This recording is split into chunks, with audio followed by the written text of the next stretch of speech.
Federal reserve report അനുസരിച്ച് അമേരിക്കയിലെ credit card debt ഏകദേശം $918 ബില്യൺ ഒരു കുടുംബത്തിന്റെ ശരാശരി ക്രെഡിറ്റ് കാർഡ് കടമെന്ന് പറയുന്നത് $10,000 ആണ്. അതായത് ഏകദേശം 8,26,000 ഇന്ത്യൻ രൂപ. അമേരിക്കയിലെ ക്രെഡിറ്റ് കാർഡ് യൂസേഴ്സിൽ 46% ആളുകളും ഫുൾ ഡ്യൂ എമൗണ്ട് അടക്കാതെ മിനിമം ഡ്യൂ എമൗണ്ട് മാത്രം അടച്ച് മുന്നോട്ട് പോകുന്നവരാണ്. ഇങ്ങനെ മിനിമം ഡ്യൂ എമൗണ്ട് മാത്രം അടച്ച് ബാക്കി തുക ഓരോ മാസവും ഇങ്ങനെ മുന്നോട്ട് കൊണ്ടുപോകുന്നത് കൊണ്ടാണ് കൂടുതൽ ആളുകളും ക്രെഡിറ്റ് കാർഡ് ഡെറ്റിൽ പോയി പെടുന്നത്.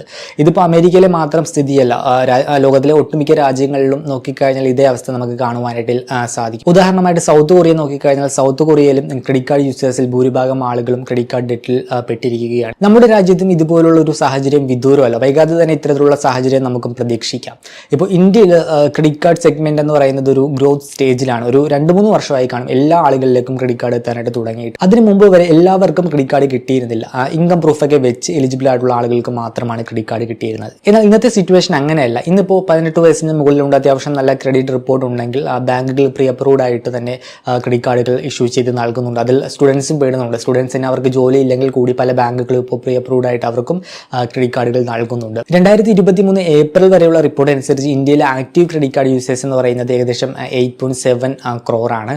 ഇപ്പോൾ അമേരിക്കയിൽ നോക്കിക്കഴിഞ്ഞാൽ ക്രെഡിറ്റ് കാർഡ് ഡെറ്റിൽ പെട്ടിരിക്കുന്നത് ഏകദേശം 1981-നും 1995-നും ഇടയിൽ ജനിച്ചവരാണ്. എന്നാൽ ഇന്ത്യയിൽ നോക്കിക്കഴിഞ്ഞാൽ കൂടുതലും ക്രെഡിറ്റ് കാർഡ് ഉപയോഗിക്കുന്നത് 1996-നും അതുപോലെ തന്നെ 2010-നും ഇടയിൽ ജനിച്ചവരാണ്. സോ അവരെയായിരിക്കും ഇന്ത്യയിൽ ക്രെഡിറ്റ് കാർഡ് ഡെറ്റ് കൂടുതലായിട്ട് ബാധിക്കാനായിട്ട് പോവുക എന്നാണ് വിലയിരുത്തൽ. ഇപ്പോൾ ഇന്നത്തെ വീഡിയോയിലൂടെ നമുക്ക് ക്രെഡിറ്റ് കാർഡ് ഡെറ്റിൽ പോയി പെടാതിരിക്കാൻ ശ്രദ്ധിക്കേണ്ട കാര്യങ്ങൾ എന്തൊക്കെയാണെന്ന് നോക്കാം. വീഡിയോയിലേക്ക് കടക്കുന്ന മുമ്പ് വിവിധ ബാങ്ക് അക്കൗണ്ടുകളെ പറ്റിയും കാർഡുകളെ പറ്റിയും കൂടുതലായിട്ട് അറിയാനും അപ്ലൈ ചെയ്യാനും വിസിറ്റ് fino360.com, ആമസോൺ, ഫ്ലിപ്കാർട്ട് പോലുള്ള ഇ-കോമേഴ്സ് പ്ലാറ്റ്ഫോമുകളിൽ വരുന്ന ഓഫർ അപ്ഡേറ്റ് ടെലിഗ്രാമിൽ കിട്ടാനായിട്ട് ജോയിൻ എൻ്റെ offer Telegram channel. Financial news update മലയാളത്തിൽ എല്ലാ ദിവസവും ടെലിഗ്രാം ചാനൽ അപ്ഡേറ്റ് ആയിട്ട് ലഭിക്കാനായിട്ട് join money Malayalam Telegram channel, link in below. Credit കാർഡുകളുടെ പലിശ നിരക്കാണ് ഒരു പ്രശ്നമായിട്ട് വരുന്നത്. പലിശ നിരക്ക് നോക്കിക്കഴിഞ്ഞാൽ ബാങ്കുകൾ നൽകുന്ന പ്രൊഡക്റ്റുകളിൽ ഏറ്റവും കൂടുതൽ പലിശയുള്ള ഒരു പ്രൊഡക്റ്റാണ് ഈ ഒരു ക്രെഡിറ്റ് കാർഡ് എന്ന് പറയുന്നത്. ഏകദേശം 40% മുകളിലാണ് ക്രെഡിറ്റ് കാർഡുകളുടെ ആനുവൽ ഇൻട്രസ്റ്റ് വരുന്നത്.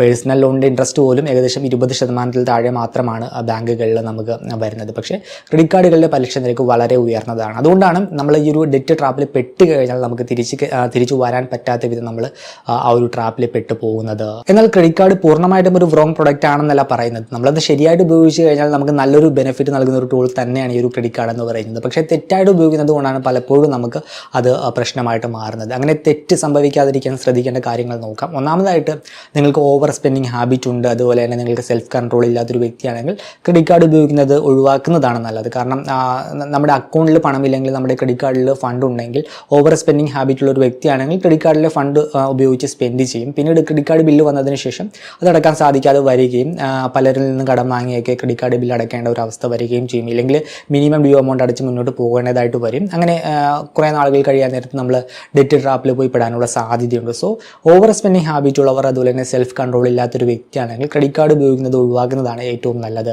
പിന്നെ ശ്രദ്ധിക്കേണ്ട മറ്റൊരു കാര്യം, നമ്മൾ ക്രെഡിറ്റ് കാർഡ് ഉപയോഗിച്ച് ഓരോ ട്രാൻസാക്ഷൻ നടത്തുമ്പോഴും നമുക്കത് ഉറപ്പായിട്ടും തിരിച്ചടക്കാൻ സാധിക്കും എന്ന് ഉറപ്പുവരുത്തുക. ഒരു സ്ഥിര വരുമാനമുള്ള ഒരു വ്യക്തിയാണെങ്കിൽ അവരെ ഇത് വലുതായിട്ട് ബാധിക്കില്ല. കാരണം അവർക്ക് സ്ഥിരമായിട്ടുള്ളൊരു വരുമാനമുണ്ട്. അപ്പോൾ അവർക്ക് ഇൻകം വരുവാൻ നേരത്ത് ക്രെഡിറ്റ് കാർഡ് ബില്ലടച്ച് അവർക്ക് മുന്നോട്ട് പോകാനായിട്ട് സാധിച്ചേക്കും. പക്ഷേ സ്ഥിര വരുമാനം ഇല്ലാത്തൊരു വ്യക്തികളെ ആണെങ്കിൽ അവരിത് കൂടുതലായിട്ട് ബാധിക്കും.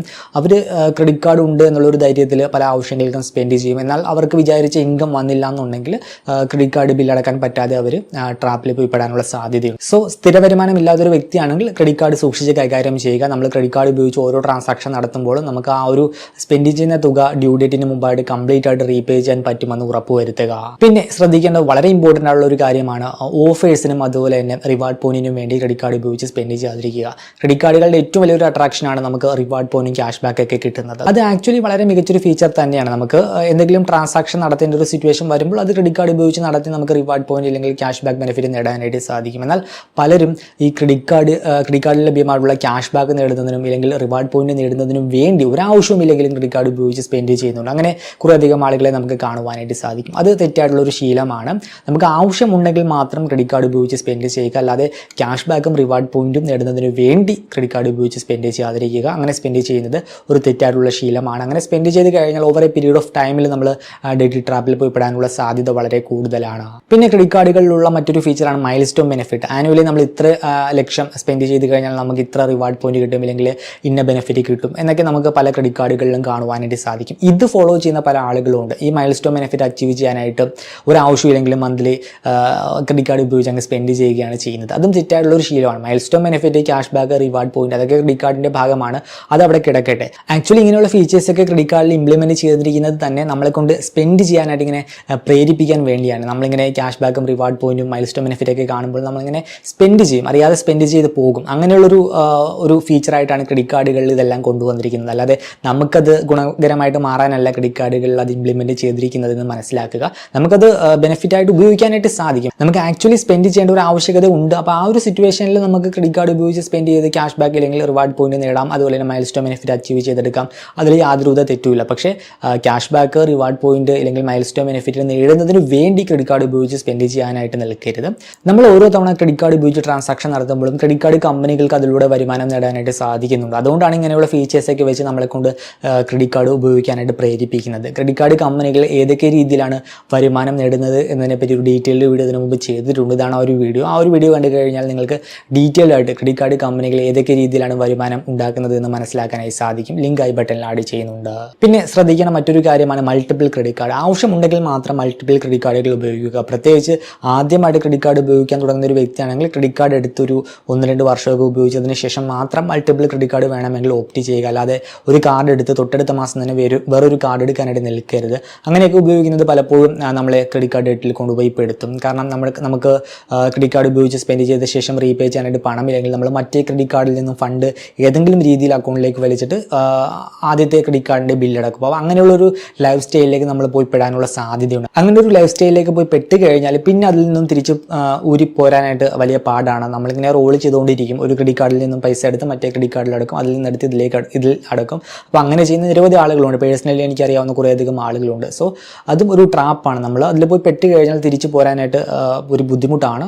കുറേ നാളുകൾ കഴിയാൻ നേരത്തെ നമ്മൾ ആക്ച്വലി നമുക്കിത് മാനേജ് ചെയ്യാൻ പറ്റാതെ വരികയും നമ്മൾ ഡെറ്റ് ട്രാപ്പിൽ പോയി പെടുകയും ചെയ്യും. ഇങ്ങനെ മൾട്ടിപ്പിൾ ക്രെഡിറ്റ് കാർഡ് ഉപയോഗിക്കുന്നവർ നേരിടുന്ന ഏറ്റവും വലിയൊരു പ്രശ്നമാണ് മാനസികമായിട്ടുള്ളൊരു ബുദ്ധിമുട്ട്. കാരണം ക്രെഡിറ്റ് കാർഡ് ബില്ലടക്കണം, ഇങ്ങനെ കുറേ ക്രെഡിറ്റ് കാർഡുകളുടെ ഡ്യൂ ഡേറ്റ് ഇങ്ങനെ വന്നുകൊണ്ടിരിക്കും. അപ്പോൾ അതിൽ നിന്നെടുത്ത് ഇതിലേക്ക് അടക്കണം. അങ്ങനെയുള്ള ഒരു സിറ്റുവേഷനൊക്കെ വരുവാൻ നേരത്ത് എല്ലാവർക്കും തന്നെ ഒരു മാനസികമായിട്ടുള്ളൊരു ബുദ്ധിമുട്ട് വരും ആ ഒരു സമയത്ത്. സോ അത് ഒരു പ്രശ്നം തന്നെയാണ്. So multiple credit card manage ചെയ്യാൻ പറ്റാത്തവരാണെങ്കിൽ അതിൽ നിന്ന് മാറി നിൽക്കുന്നതാണ് നല്ലത്.